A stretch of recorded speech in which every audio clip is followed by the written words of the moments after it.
So much for joining me. Keira, I want to come to you first about this. Can you give us just a brief background to what happened to you when you were 15 years old and you decided to make this journey into transitioning?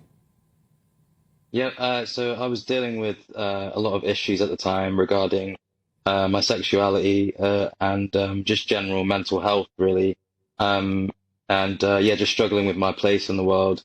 And I went to the GP, and I was referred to a local mental health service, and I was shortly then passed on to the Tavistock. Yeah, it wasn't long. It was about 4 appointments before I was referred for puberty blockers, and it basically just snowballed from there. And you were dealing with various things. I mean, you were where you've described yourself as a tomboy, and you were struggling with your being gay as well at the same time. Why was it that the Tavistock didn't explore these other aspects of what might be going on there, rather than assuming that there was a gender issue?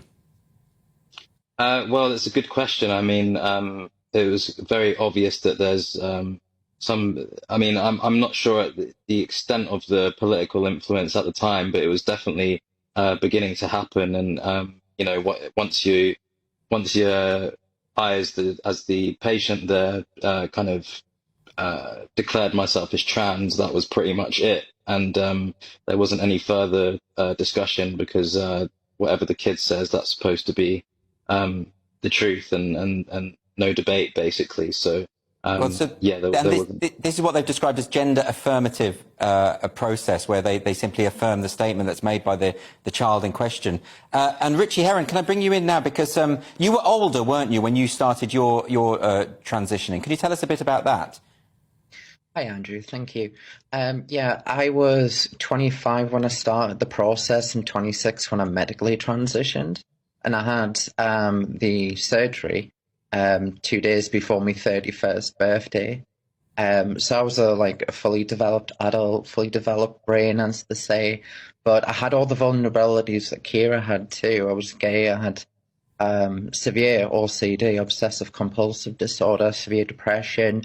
I had a history of bullying at school. I had an internet addiction too, and a variety of mental health issues, which were kind of treated separately. It was like, you can be a trans person and have these mental health issues, not that you have these mental health issues, which is why you are transitioning.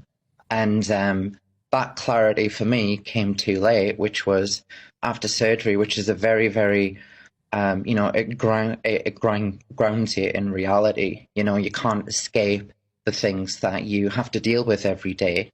For me, I've got urinary issues, going to the toilet, and general pain. I've wrote extensively about this online, and it wasn't just that the surgery had led to these things, but I'd refused it multiple times. And people don't understand when you're not very well in yourself anyway, and you've got not one, but multiple medical professionals not just telling you that this is the route, this is the best thing for you, this is the best pathway, and you really do eventually start to believe it, even though the reality was very, very simple. It wasn't very complex. I was gay, and I hated being gay.